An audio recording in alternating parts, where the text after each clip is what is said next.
नमस्ते सबैजनालाई अर्को ब्लग भिडियोमा यहाँलाई हार्दिक स्वागत छ। म लाइनमा छु। दैनिक 60 जनाको उपचारको लागि यहाँ उपचार गरिने रहेछ। त्यो अनुसार म लाइनमा छु। हेरौँ भित्र गएर उपचार पद्धति कसरी रहेछ। धन्न 60 जनाभित्र दिदी सबिना गुरुङ र म दिदीभाइ सबै झरेको थियो। निरन्तर लाइनमा छु। भाचोक 10 थुम्सीकोटबाट अहिले यो दृश्य म लिइरहेको छु। माथि खोलाको तीरमा रहेको जनमन्दिर विद्यालयको नजिकै यो मध्यपहाडी लोकमार्गसँगै रहेको यो थुम्सीकोट प्राथमिक स्वास्थ्य केन्द्रमा आज निःशुल्क दन्त परीक्षण चलिरहेको आज तेस्रो दिन।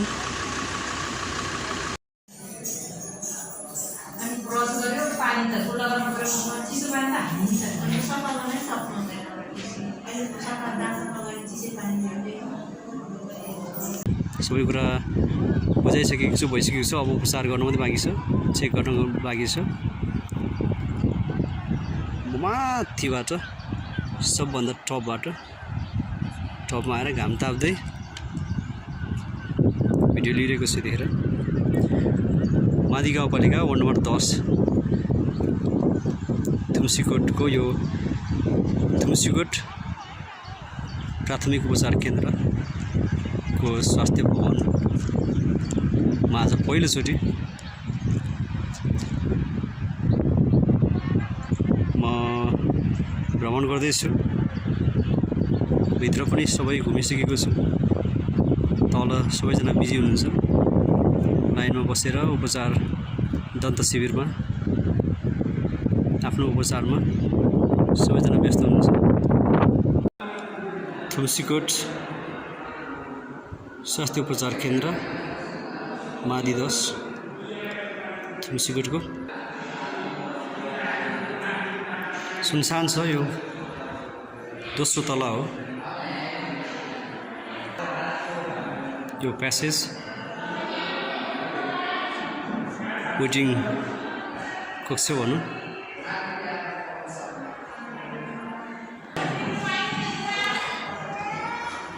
बाहिर सेवाग्राहीहरू दन्त शिविरमा सहभागी हुँदैछु। दाँतको सबै समस्याहरू समाधान हुने अथवा उपचार हुने चाहिँ नपर्नु होला। जस्तै मैले आज दाँत सफा गर्ने छ भने दाँत हाल्ने आवश्यकता रहेछ भने भोलि म आउनुपर्ने हुन्छ। यहाँ यसरी लाइन बसेर फेरि 60 जनाभित्रै इन भएर सबै प्रक्रिया पुर्याएर दाँत उपचार गर्नुपर्ने हुन्छ।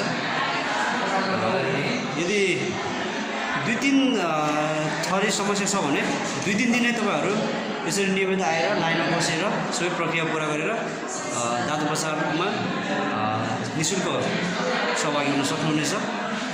यो कुरा पनि यहाँ आएर मैले जानकारी पाएँ। मैले चाहिँ दाँत सफा गर्नको लागि निवेदन गरेको छु। त्यो अनुसार अब म दाँत सफा गर्ने सुन्छु।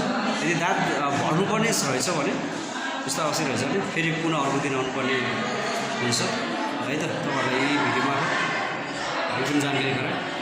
र जो को पनि आएर अगाडि आउन सक्नु भएन भने तपाईँहरू निःशुल्क स्वास्थ्य शिविरमा चाहिँ सहभागी अथवा फाइदा लिन सक्नुहुनेछ। किनकि जो यहाँ आउनुहुन्छ उहाँहरूले आफ्नो नाम र आफ्नो ल्याप्चेसहित यहाँ दर्ता गर्न सक्नुहुनेछ। तर अरू कसैको नाम लेखिदिने भरिदिने होइन आउँदैछ भरे आउँछ भनेर अथवा छिनपछि आउँछ भनेर नाम दर्ता गर्न चाहिँ नसकिने व्यवस्था पनि रहेको यही भिडियो मार्फत जानकारी गराउन चाहन्छु है त।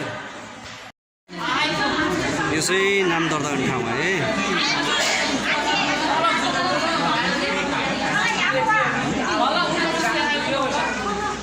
नाम दर्ता गर्ने ठाउँ।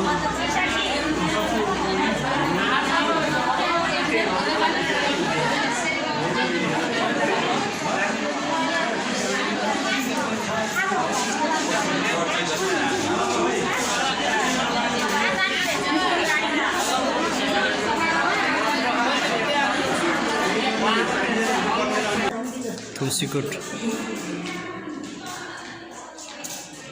स्वास्थ्य केन्द्रको प्रमुख कार्यालय प्रमुखको कार्यकक्ष त्यसै गरी यता प्रशासन 5 खोप तथा परिवार नियोजन 5 कोठा नम्बर 3 त्यसै गरी यता ट्रिटमेन्ट ड्रेसिङ रुम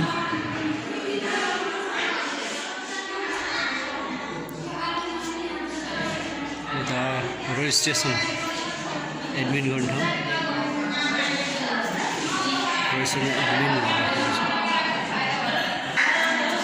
यता बहिरङ विभाग ओपिडी बिरामी जाँच गर्छ ओपिडी सेक्सन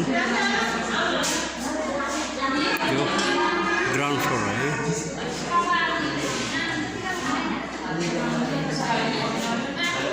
फर्स्ट टाइम आएको त्यही भएर भिडियो गर्न मन लाग्यो हाम्रो नजिकै गाउँ नजिकै हाम्रो वडा नजिकै यति ठुलो स्वास्थ्य केन्द्र त्यही पनि फर्स्ट टाइम है पहिलोचोटि बल्ल पहिलोचोटिमा आज यो शिविरको क्रममा शिविरमा सहभागी हुने क्रममा यो थुम्सीकोट स्वास्थ्य केन्द्रमा छिर्ने हेर्ने भ्रमण गर्ने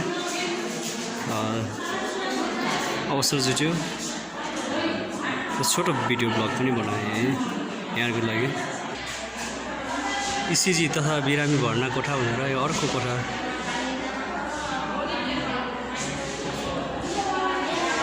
स्टोर रहेको छ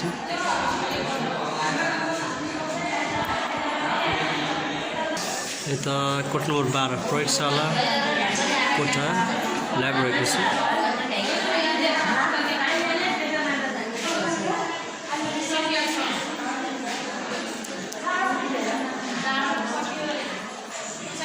कोठा number 14 ANC family planning medical abortion कक्ष भनेर यतापछि अर्को कोठा आयुर्वेदिक औषधि स्टोर पनि छ यता कोठा नम्बर 15 डेलिभरी रुम कोठा नम्बर 17 प्रस्तुति वार्ड अहिले पनि अझै निरन्तर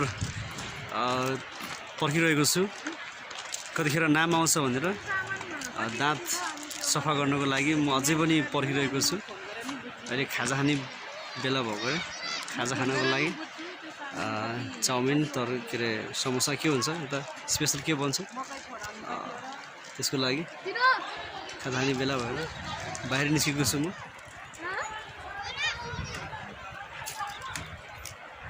अब 2 बजेपछि भन्दैछन् अब 1 बज्न लागेको छ 1 बजेपछि खाजा खाने ब्रेक पनि हुन्छ 2 बजेपछि चेक जाँच उपचार गर्ने कुरा आएको छ त्यही अहिले निरन्तर पर्खाइमै छु भन्नु ल खाजा खाने कटेज गर्मीको समयमा यो गहिरो ठाउँमा खरको कटेज बनाउनु भएको रहेछ सम्बन्ध हामी यही कटेजभित्र बसेर खाजा खानेछौँ हाम्रो महेन्द्र सरको होटलमा 6वटा मोडी घर सहित किराना पसल साथमा खाजाको व्यवस्था पनि गर्नुभएको रहेछ थुम्सीकोट स्वास्थ्य केन्द्रको भवनको छेउमै हाम्रो महेन्द्र सरको होटलमा पसन्द नहुनु होला खाजा खानको लागि यहाँ आउनुहुने साथीहरूलाई यो भिडियो मार्फत अनुरोध गरेँ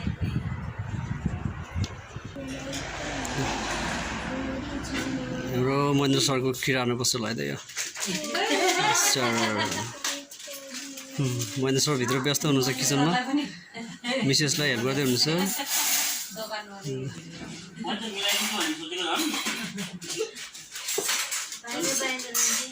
ल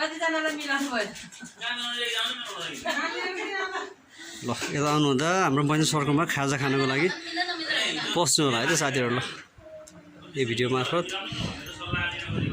साथीहरूलाई अनुरोध गरेँ। मोमो चाउमिन मिक्स अब सुरु गऱ्यौँ है त हामीले।